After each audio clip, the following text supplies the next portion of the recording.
창세기 1장 2절 말씀입니다. 제가 태초의 창조에 대해서 말씀을 나누고 있는데 오늘은 창세기 1장 2절 땅이 온돈하고 공하며 흑암의 깊음에 있고 하나님의 영은 수면 위에 운행하시니라 이 말씀을 나누고자 합니다. 사실은 이 말씀은 간단하죠. 왜 땅이 혼돈하고 공합니까?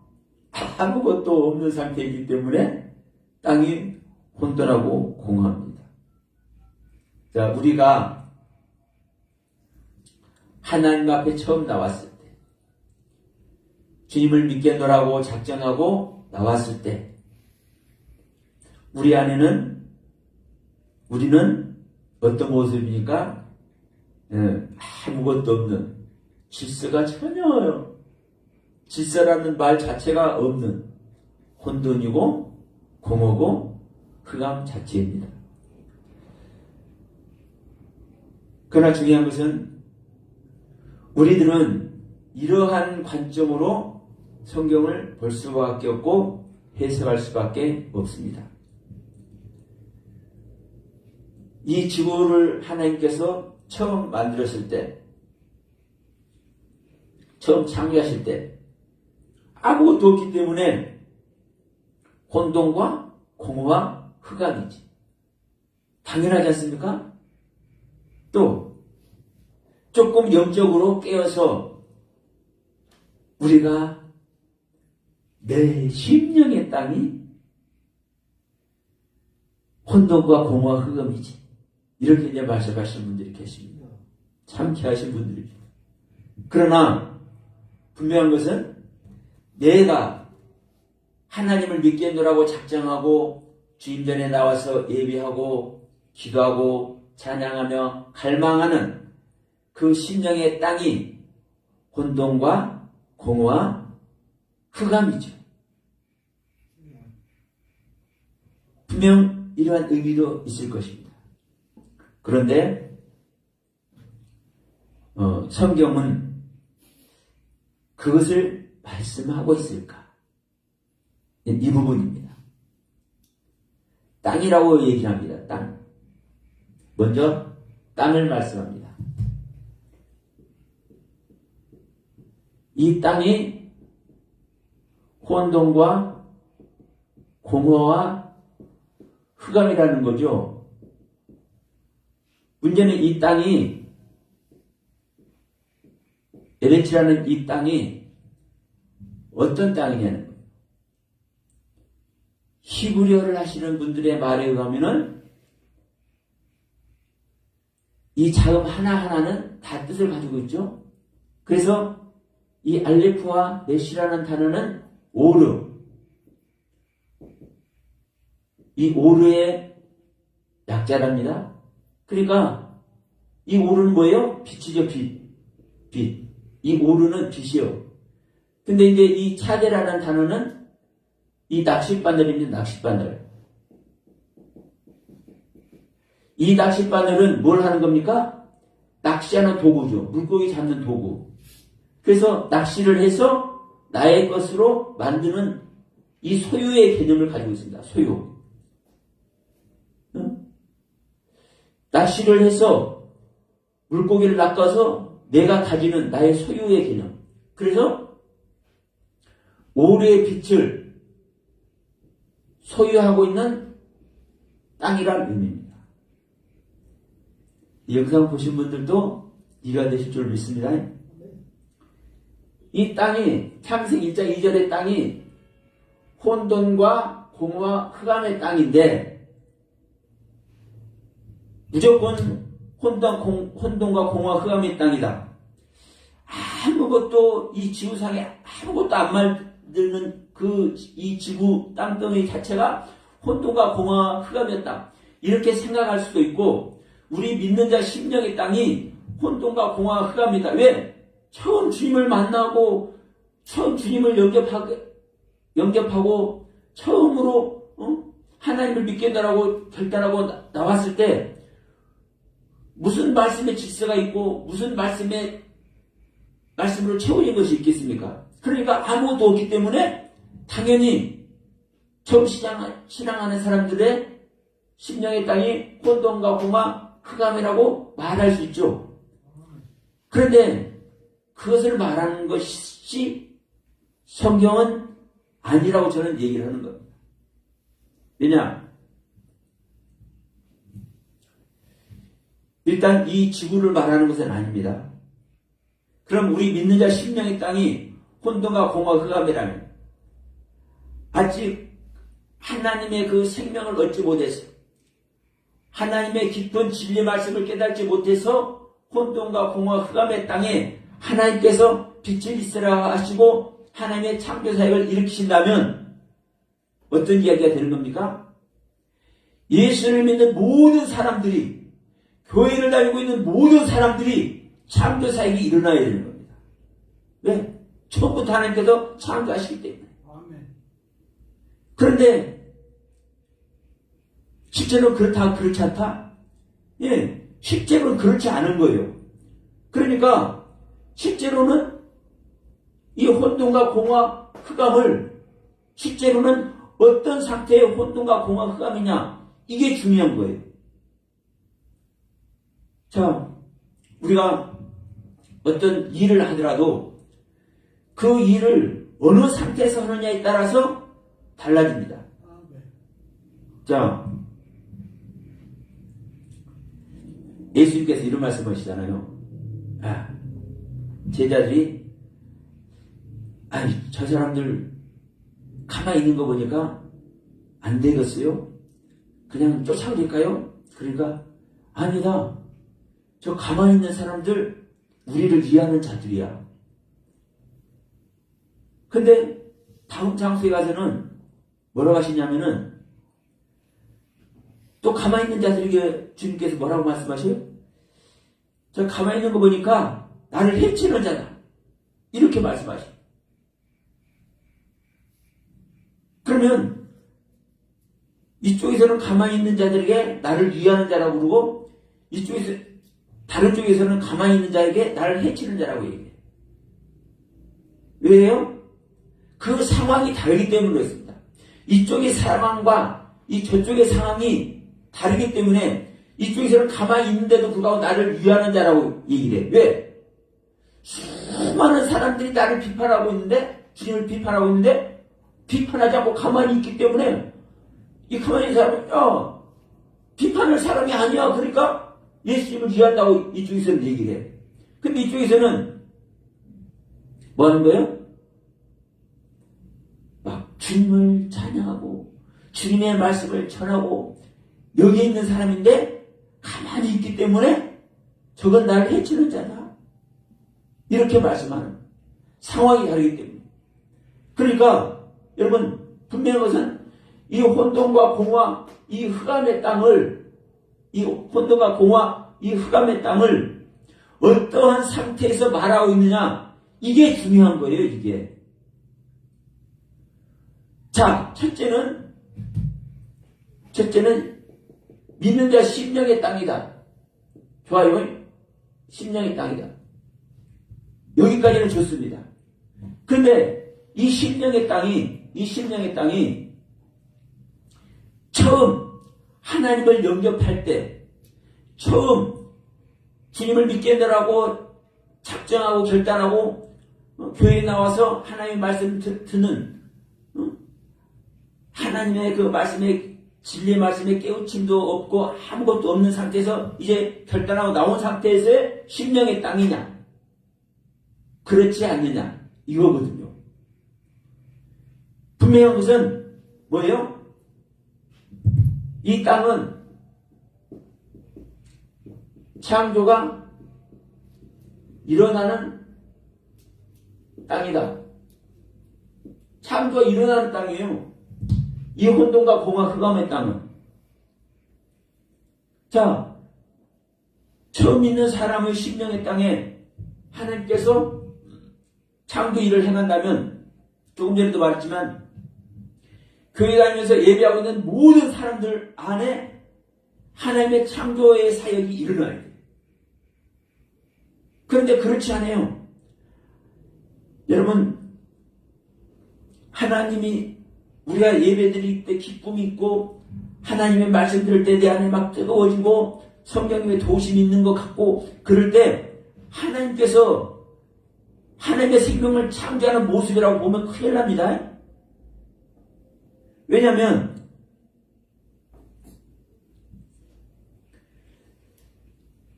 예배드릴 때 기도하고 찬양하고 그 하나님을 갈망할 때 얼마나 기쁘고 감사하고 또 받는 말씀들이 막 꿀과 같이 달고 깨달아지고 그렇습니까?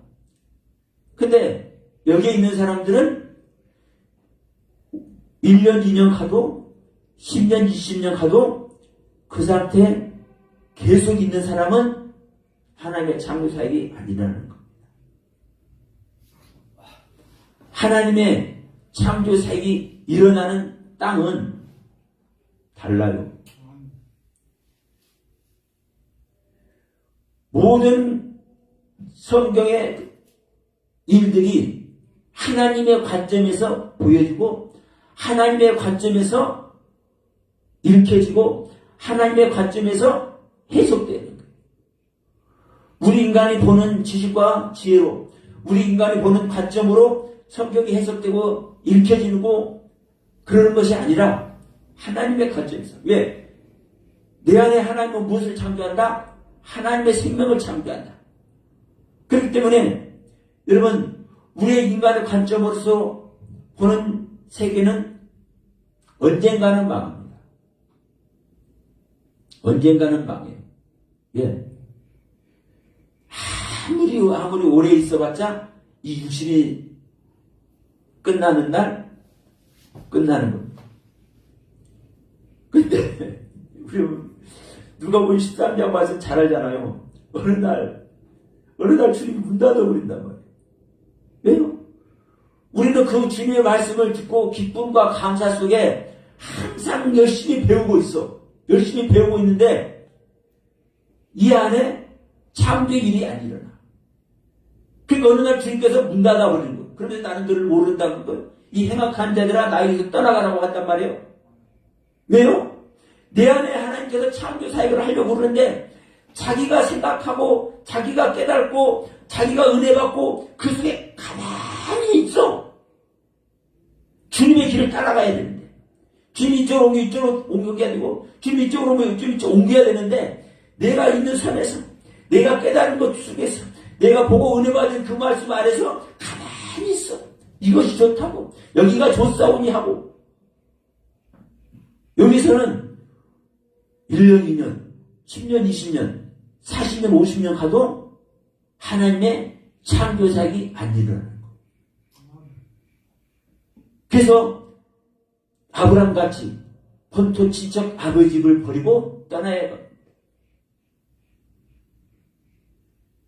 자, 룻기서를 보면 룻이라는 여인이 모압 땅에서 자기 시어머니를 따라서 유대 땅 베들레헴으로 옵니다. 그런데 자기가 신랑이 죽어버렸어. 시아버지도 죽어버렸어. 그럼 이제 청산 가업으로 살아야 돼. 이 룻이라는 여인은 자기 그 현실의 세계가. 근데 이 나옴이라는 시어머니가 재산이 있느냐 없느냐 아무것도 없어. 그런데도 불구하고 그 나오미가 시어머니인 나오미가 믿는 그 하나님을 보면서 뭐라고 하는 거예요? 너 네 길 가라고 그러니까 시어머니 나오미가 룻에게 며느리 누사 너는 네 길로 가거라 하니까 어머니를 두고 내가 어디를 갑니까? 어머니의 백성이 나의 백성이고 어머니 하나님이 나의 하나님이다라고 자기 본토, 친척, 아비집 그 모압 땅을 버리고 그 하나님을 향해서 하나님을 믿는 나오미를 향해서 쫓아옵니다. 그때 그에게 하나님의 창조사역이 일어나고 그 하나님의 창조색으로 말미암아 다윗 왕을 낳습니다. 어디 루시 다윗 왕을 낳았냐?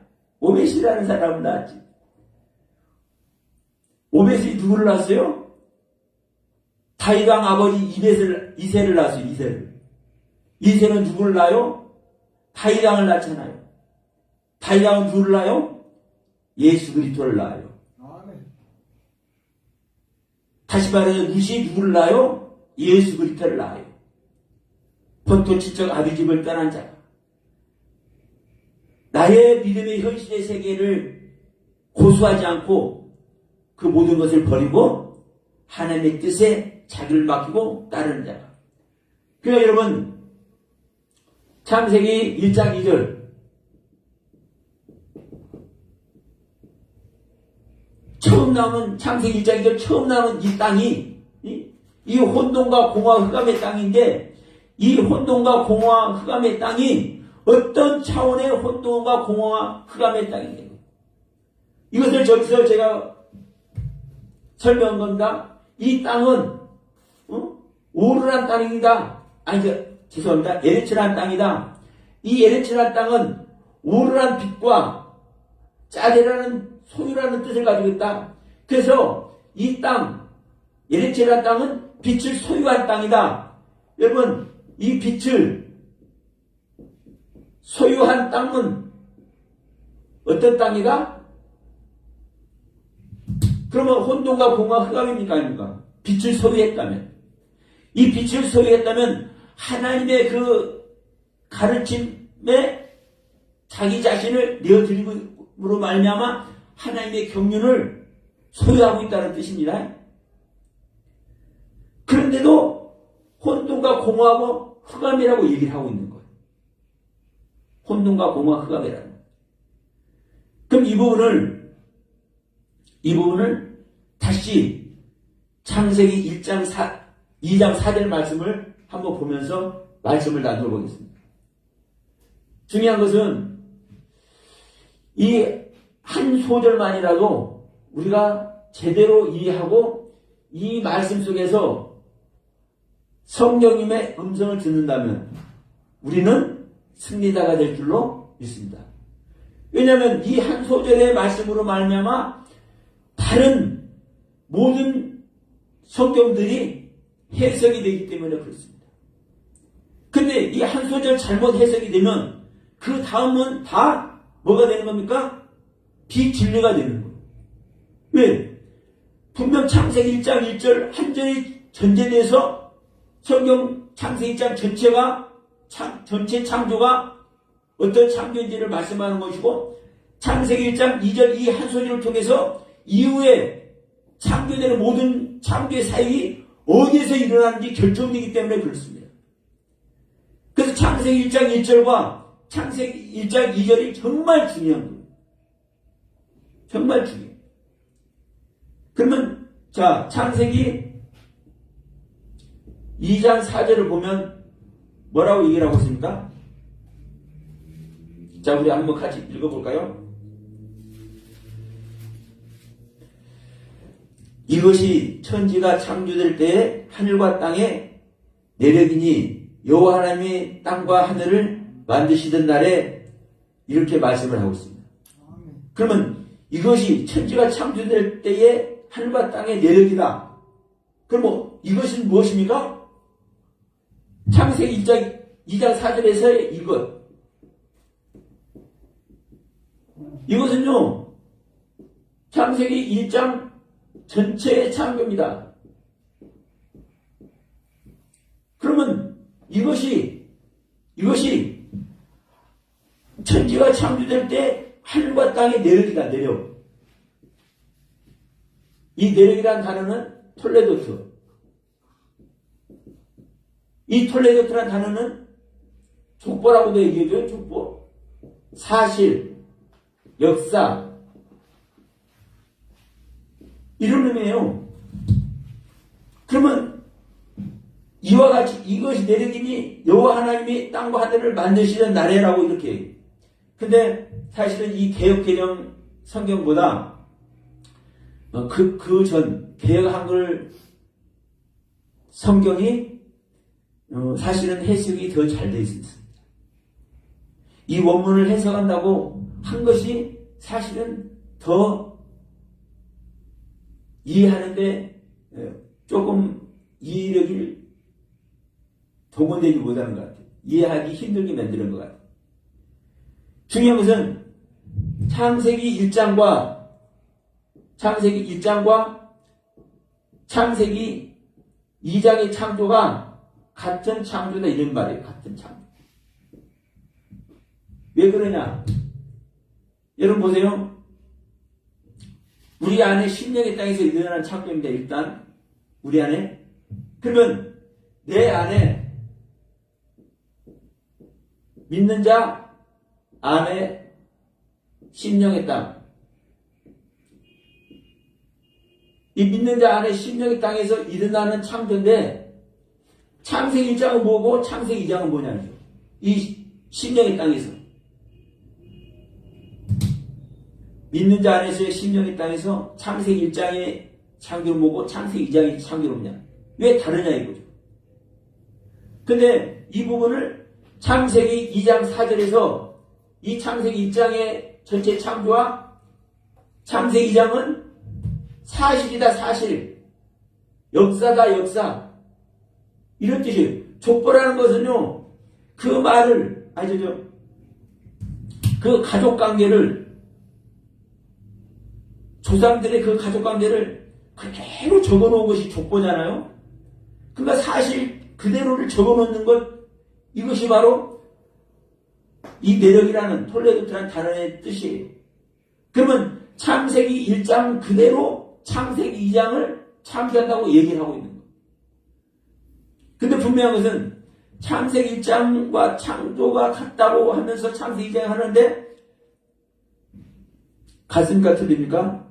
우리가 성경을 읽어보면 전혀 다르잖아요. 창세기 1장은 수많은 창조를 하고, 그런데 창세기 2장은 시작하자마자 사람을 지어버리네. 시작하자마자 사람을 줘. 모든 것을, 창세기 1장에서는 모든 것을 다 하고 맨 나중에 사람을 창조하는. 그게 전혀 우리가 볼 때는 전혀 다른 내용이기 때문에 이런 해석들을 할 수가 없는 겁니다. 하지 못하고 있는 거예요. 근데 저는 이 부분이 같은 창조라고 저는 말씀하는 겁니다. 왜? 내 안에서 일어나는 게 아니니까. 자, 우리 믿는 자 안에서, 내 안에서 일어나는, 심령의 땅에서 일어나는 창조이기 때문에. 근데 여기서 이 1장은 뭐다? 내 안에 그리스도가 오시는 겁니다. 2장은 나라는 땅에 나의 속사람이 세워지는 겁니다. 나의 속사람. 그러니까 내 안에 오시는 그리스도는 새 사람입니다. 새 사람. 이 새 사람과 내 안에 나의 속사람이 세워지는 이 속사람은요, 다른 존재임에도 불구하고 같은 생명의 경륜으로 같은 과정을 거쳐서 같은 창조의 길을 가고 있는 겁니다.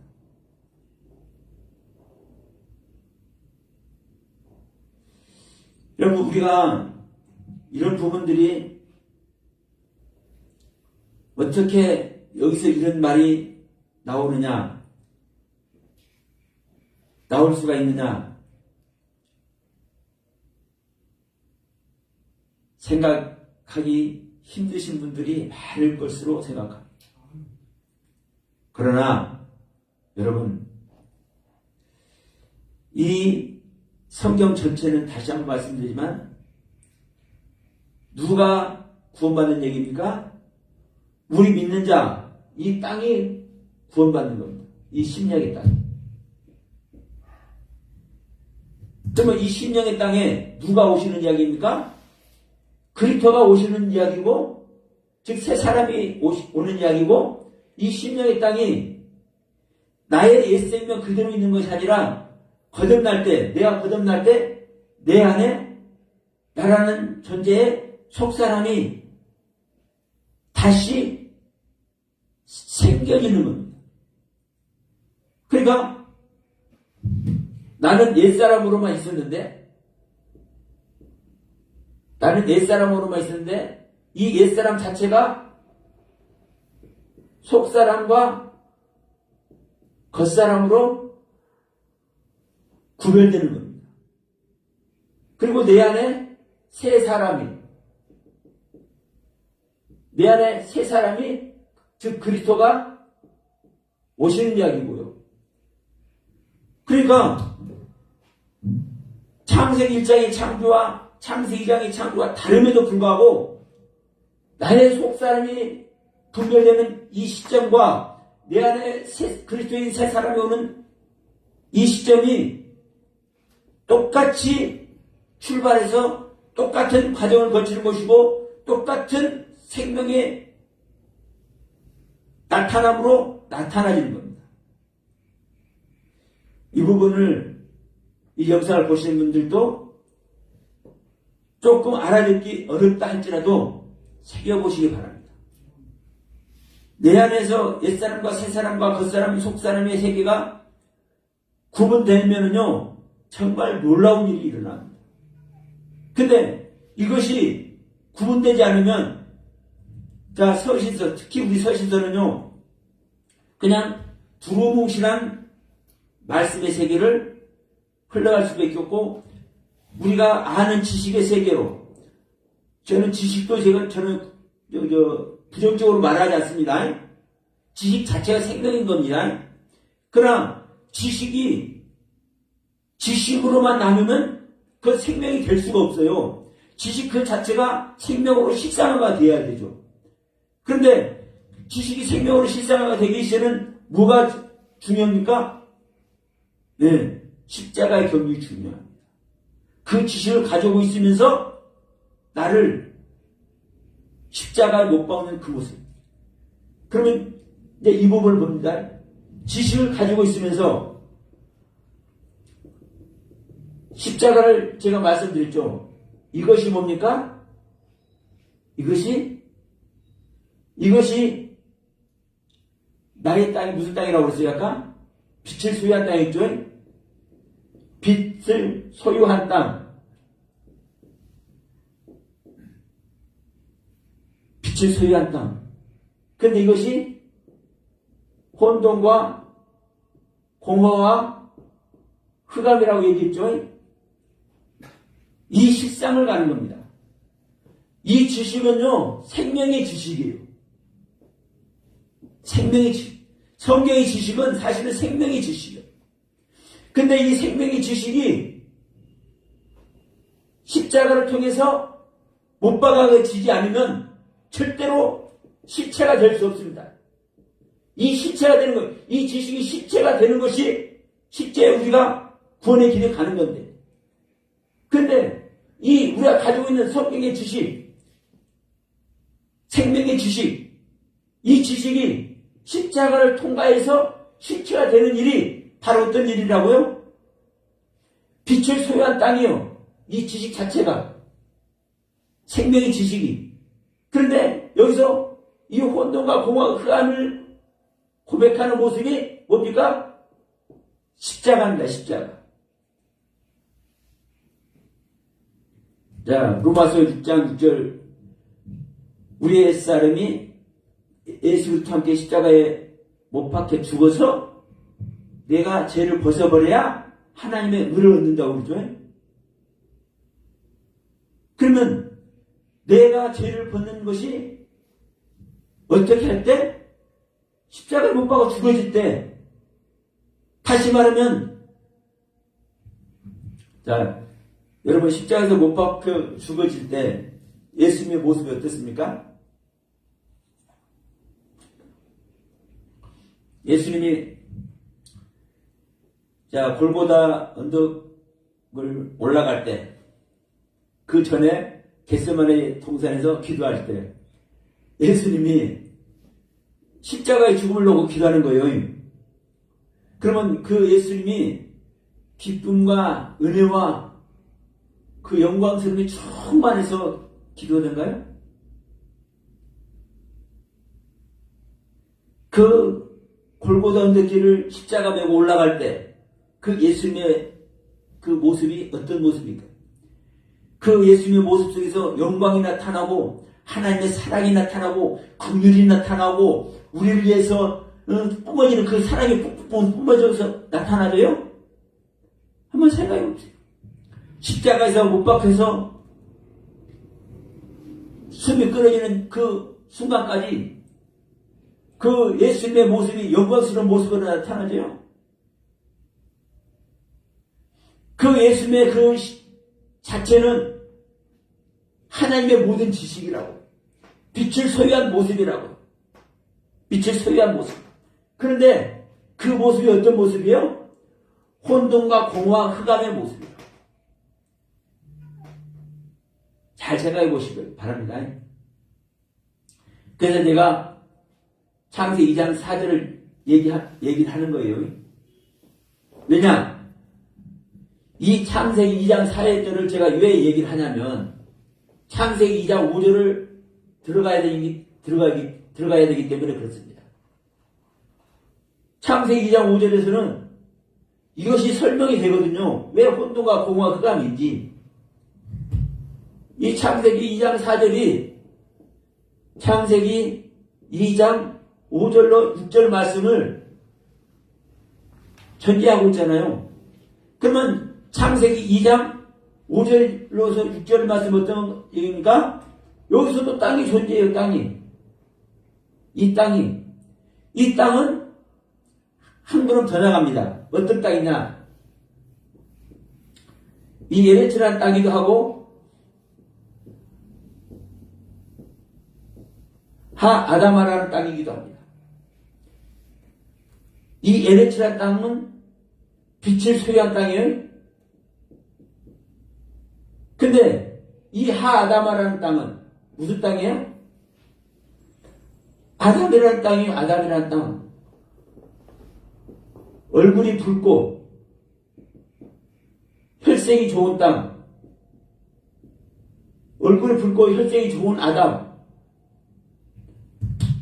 그러면 자, 즉 아담이라는 땅, 우리 인간이라는 땅, 이 인간이라는 땅이 어떤 땅이라고요? 빛을 소유한 땅이라고요. 그런데 이 땅의 모습이 어떤 모습이라고 그래요? 아무것도 없다. 채소도 경작할 사람도 풀도 아무것도 없다. 그러면 보세요. 이 아무것도 없는 땅이 어떤 땅입니까? 네, 혼돈과 공허 흑암의 땅이에요. 혼돈과 공허 흑암의 땅. 근데 중요한 것은 이 아무것도 없는 땅이 뭐라고 얘기합니까? 6절에서 안개는 엄청 충만이다. 그래서 안개가 얼마나 충만하지 땅을 적시고 있다. 이 땅은 지면이라고 표현하죠. 지면. 이 지면이 아다마라는 지면입니다. 그러면 보세요. 지금 창세기 1장과 창세기 2장이 같은 창조라고 얘기하는데 창세기 1장에 처음 창조될 때 뭘 얘기해요? 땅이 존재한데 혼돈과 공허 흑암이라고 존재를 해. 창세기 2장의 창조를 처음 시작하는데 그 땅이 존재하는데 이 땅이 뭐라고 해요? 아무것도 없다. 땅은 있는데 채소도 나지 아니하고 풀도 없고 비도 내리지 아니하고 경작할 사람도 없고 아무것도 없다. 근데 딱 한 가지 달라. 뭐냐? 이 땅을, 이 지면을 안개가 충만해가지고, 비는 안 내렸는데도 불구하고 안개가 충만해가지고 땅을 흠뻑 적시고 있다고 얘기를 하겠네. 이 땅을 흠뻑 적시고 있다고. 여러분, 이것이 창세기 1장의 땅을 설명하고 있는 거예요. 이 혼돈과 공허 흑암의 땅인데, 일반적으로 우리가 생각하는 아무것도 없고 질서도 없고 캄캄한 어둠의 땅. 근데 사실 뭐라고요? 창세기 2장에서 안개가 흠뻑 적시고 있다. 안개가. 사실 안개는 땅을 적시면 그 적시고 있는 안개는 뭡니까? 불이요. 안개가 물이죠. 안개가 물이에요. 물은 물인데 어떤 물이에요? 안개라고 표현된 물이요. 비라고 표현된 물이 아니에요. 근데 비는 내리지 않아서 아무것도 없지만 이 안개는 땅을 흠뻑 적시고 있었어. 이 모습이 어떤 모습이라고요? 빛을 소유한 모습이라고요. 빛을 소유한 모습. 아무것도 없어. 그냥 공허야. 질서가 없어. 그냥 흑암으로 캄캄한 어둠만이 존재한 땅이야. 그런데도 빛을 소유한 땅이야. 아니, 빛을 소유했으면 빛을 비추면은 흙이 무슨 흑암이냐? 아니지. 야, 우리가 바울 되기 전에 사울의 모습을 한번 봅니다. 사울은 어떤 모습이었습니까? 베냐민 지파요. 또 뭐라고 얘기했죠? 내가 율법을 흠이 없는 존재요. 수없는 수식어를 붙이죠. 그러면 여러분, 율법에 흠이 없는 모습이라 한다면 그게 빛을 소유한 모습이 아니에요. 빛을 소유한 모습이죠. 율법에 흠이 없는 모습으로 빛을 소유하고 있는 모습인데, 담에서 가까이 가다가 비단 줄기가 쫙 내리쳤어. 그 빛, 그 내리치는 빛, 자기를 비추는 그 빛, 그 빛에 비교해 보니까 자기가 빛을 소유하고 있는 거야, 아니에요? 네? 자기는 혼돈과 공허와 흑암인 거예요.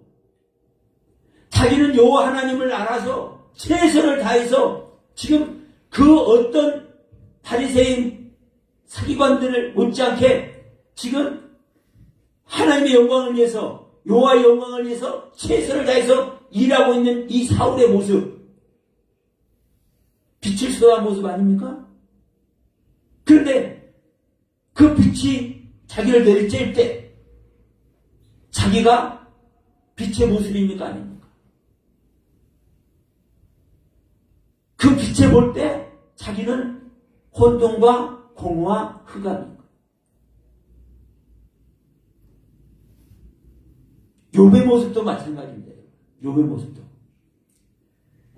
그 세 친구가 엘리후까지 4명이서 수많은 논쟁을 해도 이 욥이 집니까 안 집니까?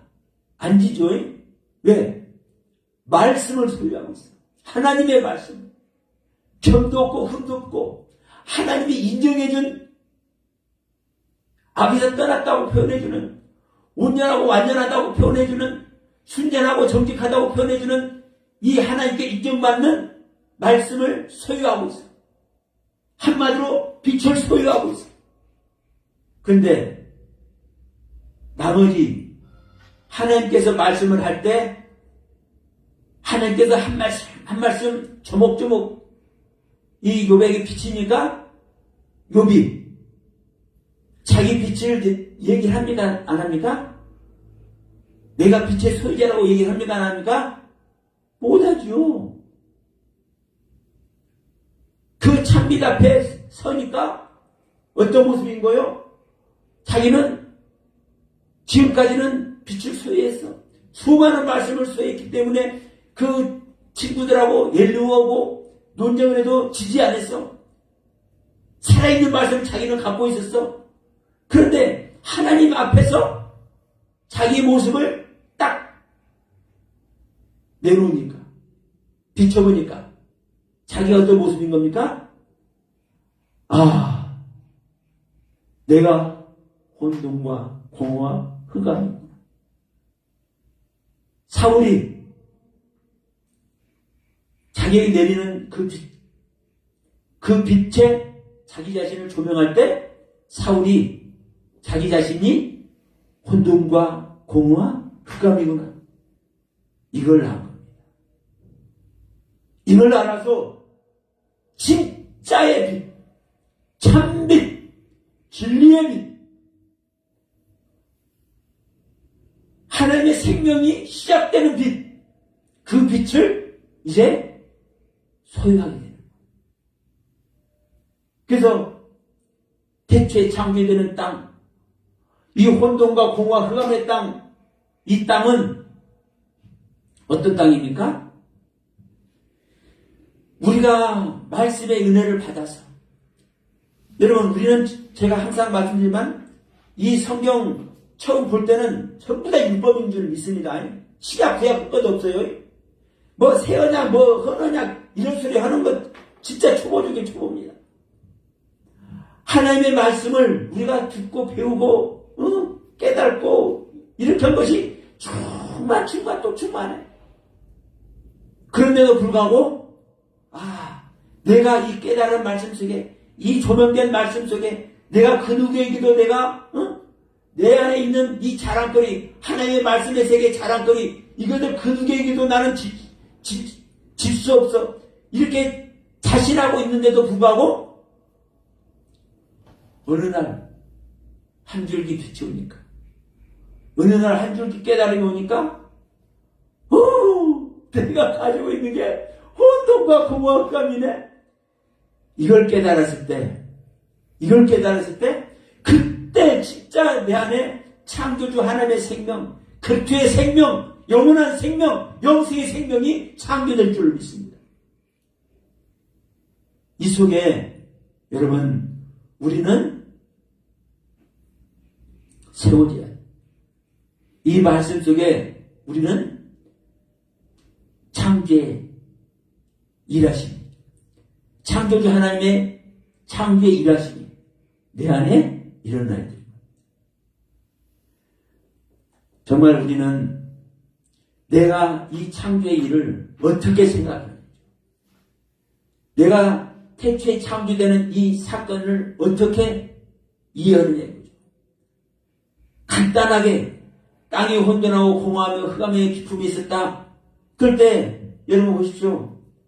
뭐라고 얘기합니까? 흑암의 기품이 있는데 하나님의 영은 수면에 운행하시냐고 하잖아요. 하나님의 영은. 여러분, 하나님은 무작정 일하시는 하나님이 절대 아닙니다. 하나님은 항상 법 아래서 일하시고, 항상 하나님은 그 예정하신 하나님의 경륜 속에서 일하시지, 절대로 우리가 주님 사랑합니다, 주님 도와주시옵소서 아무리 애친다고 함부로 도와주거나 함부로 간섭하지 않으십니다. 네가 외치는 그 외침이 타당한지 아닌지, 네가 혼돈과 공허 흑암을 고백하고 있지만 네가 고백하고 있는 그 혼돈과 공허 흑암이 진정한 혼돈과 공허 흑암의 고백인지, 우리 주님은, 하나님은 어떻게 하셔요? 다 운행을 하신다니까. 살펴보신다니까. 점검을 하신다니까. 그러니까 이 운행한다는 단어가 여러분 이런 뜻입니다. 암탉이 알을 품고 있는 이 모습과 같다라고 표현하잖아요. 여러분, 암탉이 알을 품을 때 얼마나 지극정성이에요? 저도 이제 시골에서 자랐기 때문에 그 암탉이 알 품는 봐요. 그럼 조금이라도 이제 건들면 이제 알이 밖으로 나오잖아요. 그러면 발로 해가지고 날개를 해가지고 다시 자기 날개 안에 이 계란을 집어넣어가지고 품어 밖에 절대 내보내지 않고 비가 오고 비가 오는데 알을 품지 않지만 자 어쨌든 어떠한 상황에서도 이 암탉은 알을 지극정성으로 품습니다. 그러면 이 닭이 알을 품듯이 지극정성으로 하나님은 뭐 하시는 거예요? 우리의 고백을, 우리 믿는 자들의 고백을, 우리 믿는 자들의 헌신을, 우리 믿는 자들의 그 깨달음의 세계를 살펴보시는 거예요. 그래서 간사한 게 하나님은 간사한 걸 제일 싫어하시고 그냥 말로만 하는 걸 제일 싫어하셔. 야, 이 아들이 내 사랑하는 이 아들이 간사한 것이었구나. 야, 진짜 혼돈과 공허함 흑암을 나는 아무것도 모른다고 하는데 내가 정말 은혜를 주었는데도 불구하고 아무것도 모른다고 하고 있네. 내가 수많은 깨달음을 주었는데도 불구하고 나는 공허라고 얘기를 하고 있네. 질서가 없다고 얘기를 하고 있네. 그것이 발견될 때 그 존재에게, 그 영혼에게 하나님은 빛이 있으라 하신 줄 믿습니다. 그 빛이 있으라 하는 그 순간 그것이 시작이 되면 이후는요 누가 일하시는 거예요? 하나님이 일하세요. 그러니까 자, 이 빛, 이 오류의 빛, 이 오류의 빛을 내 안에 있게 되는 그 순간만이 정말 진정한 이걸 어떻게 말해야 될까? 여러분 우리가 십자가가 말로 쉽게 하잖아요. 이 십자가 통과하는 것이요, 이 십자가 통과 이게 쉽습니까? 실제적인 죽음이에요. 실제적인 죽음. 이 십자가를 통과를 해야 빛이 쓰라는 거예요. 그리고 이 십자가가 뭐라고요? 혼돈이고 공허고 이게 흑암이라고요. 이 혼돈과 공허 흑암. 내가 십자가로 고백하는 것이. 근데 여러분 보세요. 아무나 십자가에서 죽어요? 우리가 십자가에서 죽어라 많이 하잖아요. 아무나 십자가에서 죽어요? 절대로 그렇지 않습니다. 십자가에서 죽어도 좋을 만큼 자기 자신을 드릴 만한 믿음, 자기 자신을 하나님께 내어드릴 만한 그 결단성, 그 신앙의 바탕이 있지 않으면 절대로 십자가 통과하지 못합니다. 이 땅에서 잘 먹고 잘 살고 싶어. 내가 행복하게 살고 싶어. 여러분 신앙생활 하는데 행복하지 않게 찡그리면서 고통받으면서 신앙생활 하고 싶은 사람 있습니까? 없잖아요. 실질적으로. 그런데 그 사람들에게 십자가 지라고 하면 십자가 진다고요? 말도 안 되는 겁니다.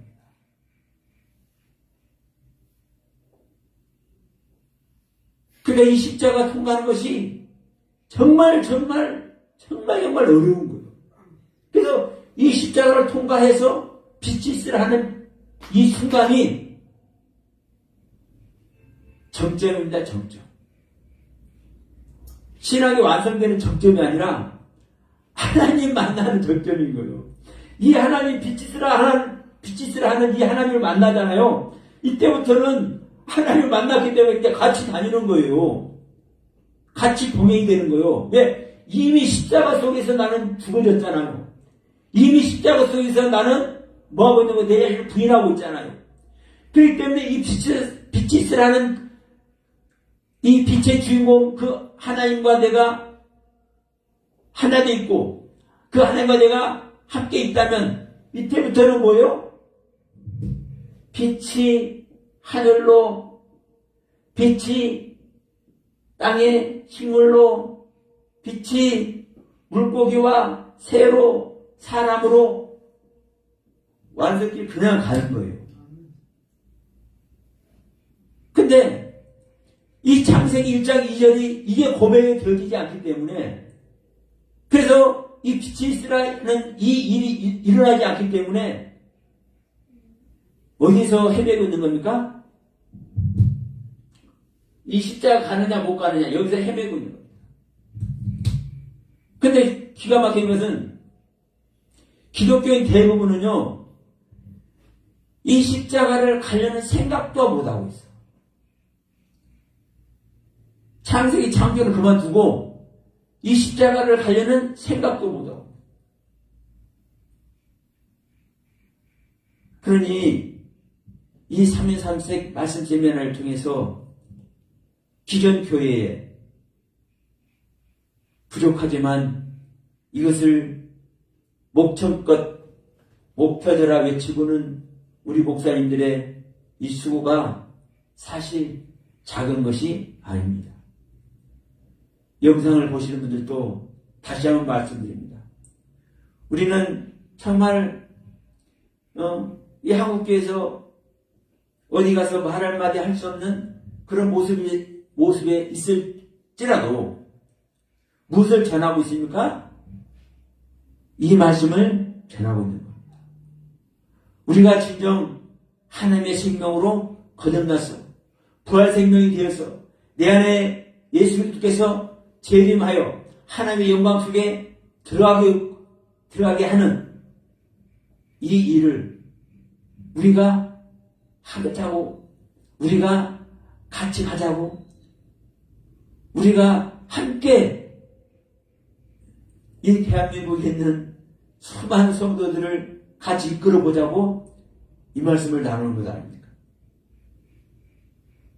여러분, 이 시간 이 태초의 창조로 인해서 어떻게 땅이 혼돈과 공허 흑암의 이 땅이 빛을 소유하는 땅이 되어야 되는지, 여러분 우리는 수많은 말씀을 통해서 다시 한번 점검해야 되지 않겠습니까? 제가 드리는 말씀만이 아니라 여러분 사실 성경 전체는요 사실 이 말씀을 하고 있는 거예요. 수도 없는 곳에서 엘리야를 통해서 말씀하고 있고요, 욥을 통해서 말씀하고 있고요, 아브라함을 통해서 말씀하고 있고요, 베드로와 요한을 통해서 말씀하고 있고요, 사도 바울을 통해서 말씀을 하고 있는 겁니다.